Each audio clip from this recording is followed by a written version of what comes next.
నీ పాపమునకు ప్రాయశ్చిత్తమాయెను, నీ దోషము తొలగిపోయెను అనెను.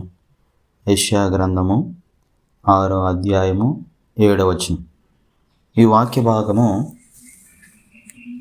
యెషయా ప్రవక్త యొక్క పాపమునకు ప్రాయశ్చిత్తము, ఆయన దోషం తొలగిపోయినటువంటి విషయమును గురించి తెలియజేస్తున్నది. ఈ యెషయా ప్రవక్త ఆయన ప్రవక్తగా కాకమునుపు ఆయన మనలాంటి సామాన్యుడే. అయితే ఆయన దేవుని యందు భయభక్తులు కలిగిన వాడుగా ఉన్నాడు. కాబట్టి ఒక దినమున దేవుడు యెషయా ప్రవక్తను దర్శించాడు. ఈ యెషయా గారు అత్యున్నత సింహాసనం మీద ఆసీనుడైన ప్రభువును చూస్తాడు. ఆ దర్శనంలో ప్రభువు ఆరాధించబడ్డాన్ని ఆయన గమనిస్తాడు. ఆయన ఎంత పరిశుద్ధుడో యెషయా గారు గ్రహిస్తారు. అదేవిధంగా తనలో ఉన్నటువంటి పాపము, తనలో ఉన్నటువంటి దోషములు ఆయనకు జ్ఞాపకం వచ్చినాయి.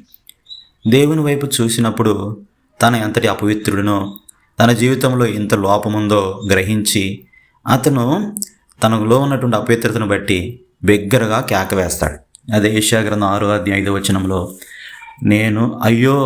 నేను అపవిత్రమైన పెదవులు గలవాడను, అపవిత్రమైన పెదవులు గల జనుల మధ్యను నివసించువాడను, నేను నశించితిని, రాజును సైన్యములకు అధిపతియగు యెహోవాను కన్నులారా చూచి తిననుకొంటిని.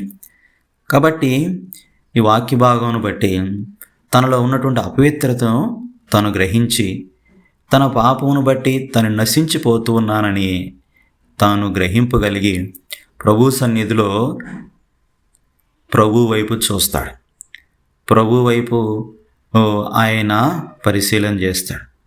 అతను హృదయంలో కలిగినటువంటి ఆ పశ్చాత్తాపం, తన హృదయంలో కలిగినటువంటి ఆ మార్పు, నేను పరిశుద్ధుడును కాను, దేవుడు పరిశుద్ధుడు, నేను పరిశుద్ధుని కాదు, నా పాపను బట్టి నేను నశించిపోతూ ఉన్నాను, కాబట్టి నన్ను నశించిపోతున్నట్టు నన్ను రక్షించగలిగిన వారు ఎవరు, ఎలా నేను రక్షించబడాలి, ఈ పాపమును ఎలా పోగొట్టుకోవాలి, నేను ఎలా దేవుని యొక్క స్వారూప్యతలోనికి లేదా దేవుని వల్ల పరిశుద్ధునిగా నేను మార్చబడాలి, ఈ నాశనం ఎలా తప్పించుకోవాలి అని తన హృదయంలో భయము, ఆందోళన, దిగులు కలిగింది.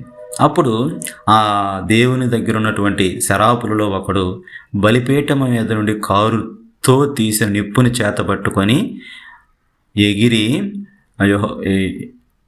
యెషయా దగ్గరికి వచ్చి ఆయన నోటిని తగిలించి, దేవుని దూత యెషయా గారితో ఈ విధంగా అంటుంది, నీ పెదవులకు తగిలేను గనుక నీ పాపమునకు ప్రాయశ్చిత్తమాయెను, నీ దోషము తొలగిపోయెను అని. కాబట్టి ఎప్పుడైతే నిప్పు తన పెదవులకు తగిలిందో ఆ పెదవులు పరిశుద్ధపరచబడ్డాయి, పవిత్రపరచబడ్డాయి. అతనికి ఉన్నటువంటి ఆ పెదవులకు ఉన్నటువంటి అపవిత్రత అనేది తొలగిపోయింది.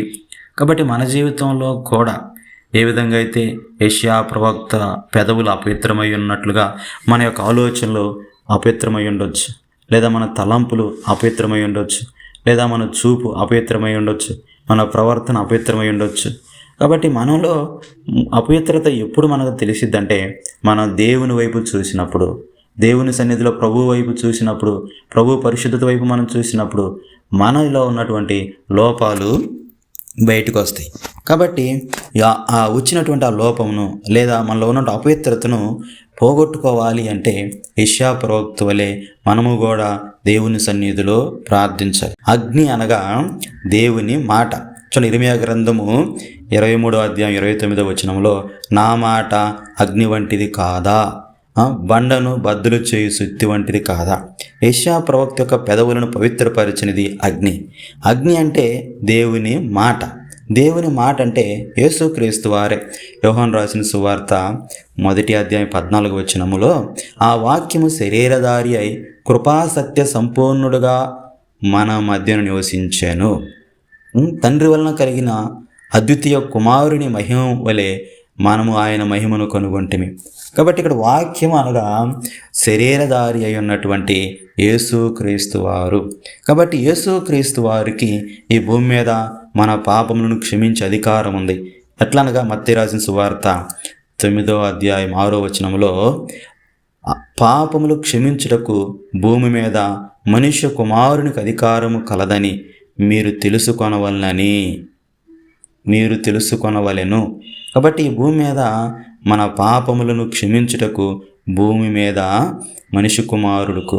మన పాపములు క్షమించుటకు మన ప్రభు అయిన యేసుక్రీస్తు వారికి అధికారం ఉన్నది. కాబట్టి నువ్వు, నేను, మనము యెషయా ప్రవక్త వలె మన అపవిత్రతను పోగొట్టుకోవాలంటే మనం కూడా ప్రభు సన్నిధిలో మనం ప్రార్థించాలి. ప్రభువా, నువ్వు పరిశుద్ధుడైన నీ వలె నేను కూడా పరిశుద్ధంగా జీవించాలని ఆశపడుతూ ఉన్నానని మనం ప్రభు సన్నిధిలో ప్రార్థన చేసినప్పుడు ప్రభు మనలో ఉన్నటువంటి లోపమేదో, మనలో ఉన్న అపవిత్రత ఏంటో ఆయన మనకు బయలుపరుస్తాడు. ఆయన రక్తం ద్వారా మనము కడుగుకొని ప్రభు ద్వారా మనం పరిశుద్ధపరచబడి, ఇక్కడ యెషయా ప్రవక్త పాపములను క్షమించినట్లుగా అక్కడ స్పష్టంగా రాయబడి ఉన్నది. ఇక్కడ యేసు ప్రభుల వారు కూడా అనేక మంది పాపములను క్షమించారు. చూడండి, మార్కు రాసిన సువార్తలో మనము యేసు ప్రభుల వారే పాపమును క్షమించినట్లుగా మనం చూస్తాం. మార్కు రాసిన సువార్త 2వ అధ్యాయము 5వ వచనంలో, యేసు వారి విశ్వాసమును చూచి, కుమారుడా, నీ పాపములు క్షమింపబడి ఉన్నవని పక్షవాయువు గల వానితో చెప్పాను. కాబట్టి ఈ పక్షవాయువు కలిగిన వ్యక్తి యొక్క పాపములను క్షమించాడు. కాబట్టి నీ పాపములు, నా పాపములు క్షమించి యెషయా ప్రవక్త వలె లేదా పక్షవాయువు కలిగినటువంటి వాని వలె మనలను కూడా పవిత్రపరచగలడు. అంతేకాకుండా మన ఈ భూమి మీద పరిశుద్ధంగా జీవించడానికి ఆయన శక్తినిస్తాడు. యేసు ప్రభుల వారు ఈ భూమి మీద 33 సంవత్సరాలు పరిశుద్ధుడిగా జీవించాడు. అనేక వాక్యాలు తెలియజేస్తున్నాయి ఆయనలో పాపం లేదు అని, ఆయన నోటను ఏ కపటము లేదని, ఆయన పరిశుద్ధుడని. ఆయన మంది విశ్వాసించినటువంటి వారు అనేక మంది కూడా పరిశుద్ధపరచబడ్డారు, పరిశుద్ధులుగా జీవించారు. అపోస్తలుడైన పౌలు పరిశుద్ధపరచబడి పరిశుద్ధంగా జీవించగలిగారు. మనం చదువుకున్నట్లుగా యెషయా ప్రవక్త పరిశుద్ధుడిగా జీవించగలిగాడు.